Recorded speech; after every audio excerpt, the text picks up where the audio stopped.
This is your PIR for Friday, March 25th, 2022. All the facts you need to know for the Patriot on the go. Patriots of the world, hope you're doing well. Oh yeah, let's get right into it. Announcements. Yes, I do have an announcement to make. I will be appearing as a guest on Sovereign Radio out of Abilene, Texas tomorrow. 10 o'clock EST, I believe it is. Yes, and I'll be putting a link in the description box below where you can find the link to that, where you can listen live. I'm not sure if they are archived at this time. It'll be myself and Jim Pugh of God is Government site. Very interesting site. And I hope you can listen and check it out. The topic is Ukraine. Oh, yeah. Interesting stuff going on. We touch upon the biolabs, what's going on, the history thereof, and all of that. So, again, Sovereign Radio tomorrow, hosted by Scotty Sachs out of Abilene, Texas. All right, let's get right into it. Item 1, space weather, brought to us by Laura Walker of the OracleReport.com. Ideas are taking concrete form with Mercury squaring the galactic center today. Visions are crystallized and projected into the future. 4 of the planets are located at places in the sky that the Sabian symbols describe as illuminating. One of these, the sun, is discharging a square brightly on one side. If we expand our parameters to open our thinking, we see solutions that free up issues and problems. Situations that seem boxed in, finding resolution through simple action. We hold the vision of galactic ideas and peace and love that are shaping our future. Yeah, the vision of galactic ideals of peace and love that are shaping our future. Very good. Yeah, hold that thought. Think happy thoughts today, people. Be very positive as we have this with Mercury scoring the galactic center today. Very, very cool. All right, moving right along to our next item. Item 2, economics, currencies, cryptos, equities, and precious metals. Yes, as you know, we are in the black swan. It began yesterday with earnest. Actually, the day before. It's been coming. But yeah, things have really been going. Later in the day, they also announced that they would be accepting gold, and not only Bitcoin, but also gold for gas and oil and other products there in Russia. So it's very interesting. Now, what does this all mean? Yeah, we'll take a look at the markets. Nothing tightly controlled. Cryptos are slightly up. Gold, silver, and crude oil down. The hold that the central banks have on gold, silver, and crude oil is incredible. Now, crude oil, not so much because of OPEC and all of this and supply and demand. But we're looking at, let me give you some of the numbers. Gold's at $1,954.50. We have silver at $25.84 and crude oil this morning at $109.45. All of those are fractionally down. So keep an eye on that. Like I said, cryptos are up. Nothing major, though. We have Bitcoin at 44,820. Yeah. Let's see. Oh, here's in line with what I was saying yesterday about the black swan and how this all begins. Yeah, IMF, which is the International Monetary Fund, has warned countries that many countries may cut dollar reserves in response to U.S. sanctions against Russia. Yeah. Yeah, I tell you what, the fact that countries are going to drop their dollar reserves, they know this is the end of the petrodollar. The fact that they're seeing all these other nations, and as a matter of fact, some other interesting economic news along with this announcement by the IMF that nations are going to be dropping their U.S. dollars. Again, death of the petrodollar. It's happening right now. We actually see where did I see this? I believe it was India. Yeah, India's canceled their UK delegation visit that was coming because they're siding totally with Russia. Also, I believe that I saw that they have forged a deal between India and Russia. They'll be dealing in rupees, Indian rupees, and Russian rubles, and they are both going to be doing their best. Well, Russia is totally, and India will also, to not even deal in U.S. dollars anymore, and only take Chinese yuan and Russian rubles and who knows what other currencies. But yeah, we are definitely in a black swan event. Now, this is going to take a while to unfold. I did see there were some deals made where, because of what's going on with the gas and oil being cut off from Russia, right, to the European Union, and their dependency upon gas from Russia, that a deal was made with the United States to ship over liquid natural gas. The problem is the amount that we can ship in 1 year is only like 15% of what they normally use. It's woefully insufficient, and the problem is if we send as much liquid natural gas to the EU to try to overcome what we pressed everybody into doing. And I guess the United States is beholden to them because they pressured them into doing it. Because originally, Germany and a couple other countries no, we're not going to go with the sanctions because they knew this would happen.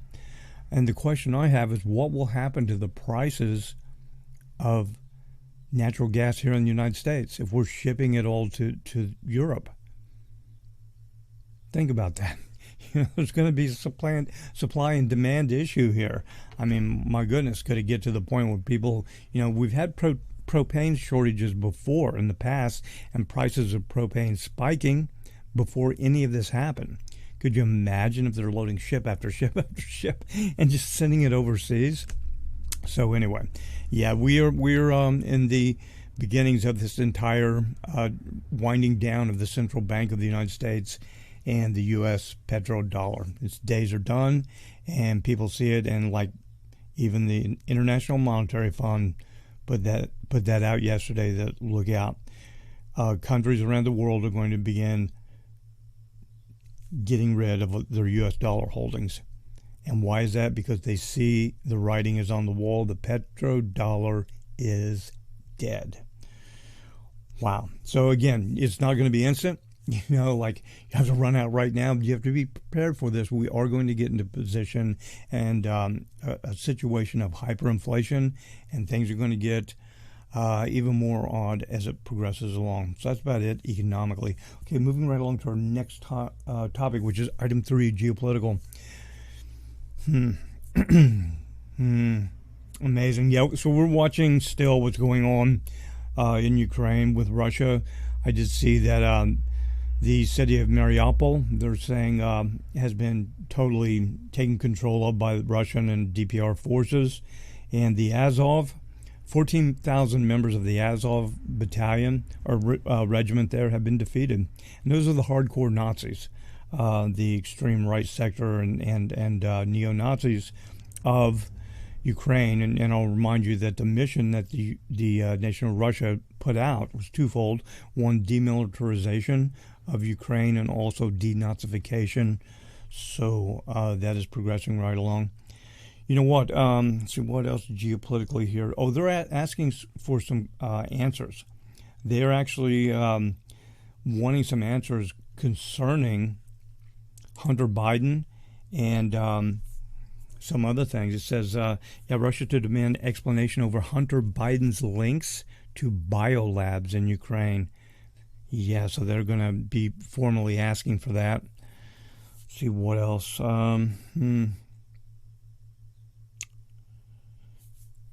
Yeah, West has declared a hybrid total war on Russia, Lavrov says. That's pretty much the way it's looking right now. And again, this could get kind of weird and expand.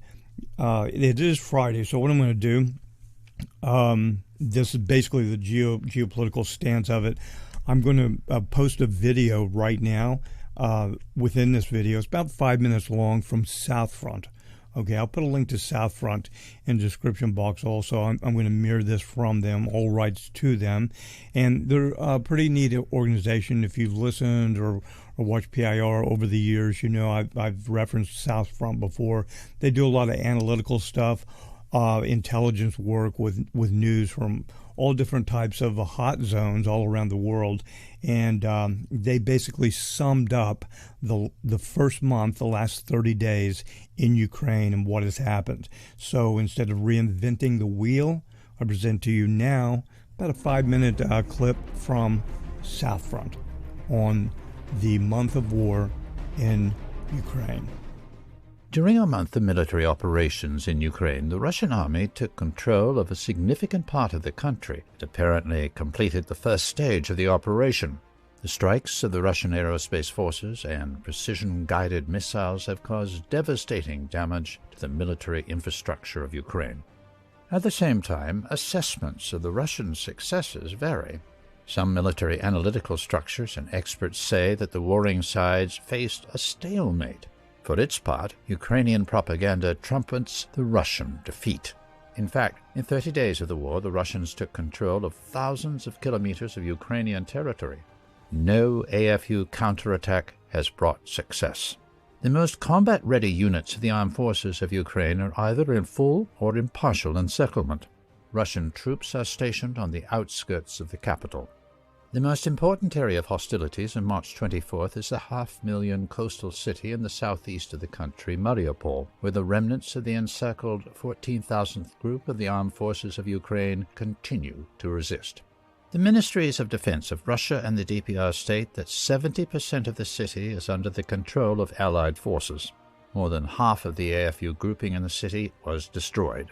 Mariupol is notorious for being a permanent base of the AFU far-right Nazi unit, the Azov Regiment. Soldiers of the Azov Regiment were repeatedly convicted of crimes against the local population, including torture, mass shootings, and robberies. There are reports that the Azov fighters are being given the last chance to lay down their arms, and starting from March 24th, the DPR units conducting a sweep of the city will stop taking prisoners. In the east of Ukraine, the territories of the Donetsk and Luhansk oblasts of Ukraine, where the self-proclaimed republics of the DPR and the LPR had been previously created, are now almost under the control of the divisions of the Russian Federation, the DPR and the LPR. In the Donbas region, the most difficult battlefields are the villages of Mediinka, Avdiivka, and Pesky, which are located in the northwest of Donetsk. The main forces of the LPR are involved in the operation to encircle the Severodonetsk-Lysychansk region. At the same time, they continue their offensive in the direction of Popasnaya, Bakhmut, and Soledar, with the aim of flanking the AFU grouping in Severodonetsk from the south and the southwest. In turn, Russian units are advancing in the area of Izium in the direction of Slavyansk and Kramatorsk in order to cover the entire AFU grouping in the region. Today, fighting is going on in the village of Kamenka. Breaking through the Ukrainian defense in this area will lead to a rush of Russian troops into the operational depth of the defense of the armed forces of Ukraine up to 25 to 30 kilometers to the south and southeast. In the Kiev area, Russian troops are conducting tactical-level operations in order to deplete the AFU military potential in the region. Defeat in the battle for Kiev would be a decisive blow for the entire Ukrainian statehood. Therefore, the AFU command is forced to keep troops there and attempt counterattacks, which lead to heavy losses. Similar Russian tactics are used in the southwest of Ukraine, in the Mykolaiv and Odessa regions. Presence of Russian ground forces in the immediate vicinity of Nikolaev does not allow the AFU to transfer forces and assets to other more important sectors of the front. Presence of the Russian fleet and the amphibious group in the immediate vicinity of the shores of Odessa also limits the maneuverability of the Ukrainian army both tactically and strategically. In the area of the second largest city of Ukraine, Kharkiv, Russian units adhere to similar tactics. Attempts to storm the city are not being carried out. At the same time, intensive artillery shelling and airstrikes continue on AFU bases and military infrastructure. Dozens of missile strikes are carried out daily on key objects of Ukraine's military infrastructure in the rear regions. The scale of the current fighting in Ukraine surpasses any conflict Europe has seen since the end of World War II. The successes of the warring sides and the timing of the conflict are quite difficult to assess. However, it seems that time is on the side of the Russians. Ukraine's economy is destroyed. Agricultural planting in large areas has been disrupted. The actions of the EU and NATO countries are exacerbating the ongoing energy and food crisis. By contrast, the Russian economy has a margin of safety. The sanctions imposed against Russia have already led to an excess of energy resources and food on the Russian market. Despite the fall of the ruble against the dollar by more than 20% in a month, gasoline prices have not increased, and prices for basic foodstuffs have returned to pre-war levels after a short period of high demand.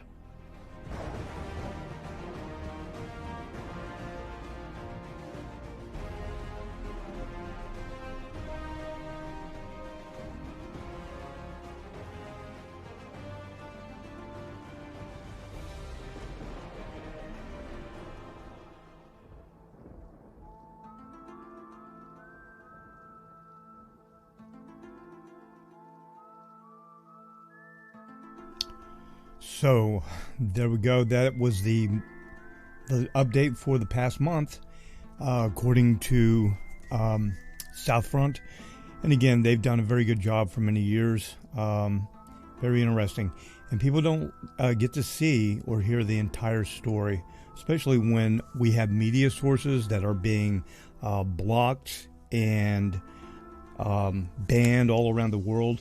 You know, if you think that the truth is only restricted here in the United States, I mean, my goodness, they have restricted and banned different Russian television channels all over Europe and all around the world. And the reason for it is they don't want the truth to come out. I do want to say one thing, and I've said it before. You've heard me say this. I mean, what they're saying about 40,000 Russian troops dead, yeah, I don't think so. But again, the truth of this, we're really working in the fog of war right now. The truth is coming out. I could do a 2-hour program of what's really been going on and all of this. But, you know, just hang in there. The cabal is going down. The Khazarian Mafia is being dealt with. And that is a fact. Alrighty, let's move right along to our next topic, which is item 4, Earth changes. Earth changes, we don't have a lot to report, and that's a good thing. We had a little bit of seismic activity here and there, but nothing major. Things are kind of building up. Been really relatively quiet for the past week or so, possibly 2 weeks here, with no major Earth changes, and that's a good thing. That is a good thing. But the reprieve we're getting right now, it will continue. You know, one thing that kind of fits in geopolitical and Earth changes, they did warn yesterday at the G20 thing, or the NATO meeting and all this. Not G20, but NATO. And Biden put out a thing that food shortages are going to be very real in the near future. We've been talking about this, right? And this has to do with Earth changes, geopolitical, all of this, the sanctions. It's going to be kind of intense. Like I said yesterday, the number one exporter of fertilizer in the world, Russia. Plus, we're having other things happen around the world. So let's get right into the next item, which is item 5, tip of the day. Okay, relating right back to this with, you know, the announcement there's going to be food shortages. You know, I don't want to keep beating the drum on this, but seriously, I mean, think about preparation. If you've kind of like, you know, slacked off or haven't really thought about it, if you're in a part of the world where you can potentially garden, right? Spring is coming. Spring is here. It's going to be warming up in the northern hemisphere, and there's things in the southern hemisphere you guys down under can do also. You know, window gardening, greenhouse gardening, different things. But you know, it's so important combining the things that are happening with the fall of the U.S. dollar, the black swan event we're in right now, and how this just plays out with hyperinflation, Earth changes, geopolitical things, warfare. You know, it's going to be kind of difficult. It's going to be difficult, but you don't have to be afraid. Don't be fearful. No. Don't be afraid. Be proactive. Be proactive and be positive. Okay? That's the thing. You have to let go of the fear and make a plan. Have a plan to act. And just put some thought to this. And again, it doesn't seem like a real original. Like, yeah, Phoenix, you've been saying this. Well, maybe I need to say it again. Okay? Don't be surprised if I say it again on Monday, because it's so important. So important. It truly is. But again, you don't have to be fearful if you haven't really done a lot. And even if you think, well, I can't afford it, there are ways. There are ways. Be creative and don't be fearful, and just think about it again, not from a fearful standpoint, but a proactive standpoint, right? Like, I'm not going to take this anymore. I'm not going to take being dependent upon whoever, because I tell you, the one place you do not want to be in a time of emergency is standing in a line wanting somebody to give something to you. That is not the place to be. No. Don't be a person standing in the line because you didn't have what you needed, if you can avoid it. Okay? I mean, sometimes it's unavoidable. Crisis and catastrophic things happen, but if you can avoid it, don't be there. Okay? Anyway, so that's my tip of the day. But you know what? An additional one for this weekend: enjoy yourself. Smile. The world may seem like it falls down around you, but, in your heart, have no fear. Oh, yeah. Just remember, everything will work out, but it may not be as easy as we seem, as it may seem, or as we're thinking. So be prepared and be strong and be positive in all this, right? What's the goal again? Living a happy, productive, and victorious life during tumultuous times, right? That is how you win. So those are is my tip of the day and the weekend. Okay. All right. Moving right along. Last but not least, let's go to the prophetic word of the day by Doug Addison. Doug has for us today, March 25th, 2022. As you let go and die to some old things, the Lord will bring the new. So true. Sometimes we just have to let go of the old. Boom, shake it off. Like, you know what? It used to be that way. I used to think that way. I thought it was going to be this way, or I used to not do this or do this. Let it go. If it's not productive to you, manifest the new. Hey, that rhymes. I didn't mean to do that. Anyway, if it's not productive to you, manifest the new. All right. Okay, what else? That's it. Short, sweet, and to the point for this week, everyone. I will be doing, by the way, two things. I have the Sovereign Radio interview with Scotty Sachs tomorrow. The link to that will be in the description box and the time. Be sure and click on that and enjoy that. And remember, Jim Pugh from God is Government is on there also. Really smart guy, puts out a lot of work, and free site you can join. You can find out all about that. Then, let's see. Also, Patriot Health Report coming out this weekend. Topic is yet to be disclosed. So check that out tomorrow if you enjoy and listen to the Patriot Health Reports. All right. So that's it, everyone. Until tomorrow with that, be well, stay alert, and remember, everyone, where we go one, we go all. Stay positive, everyone. God bless.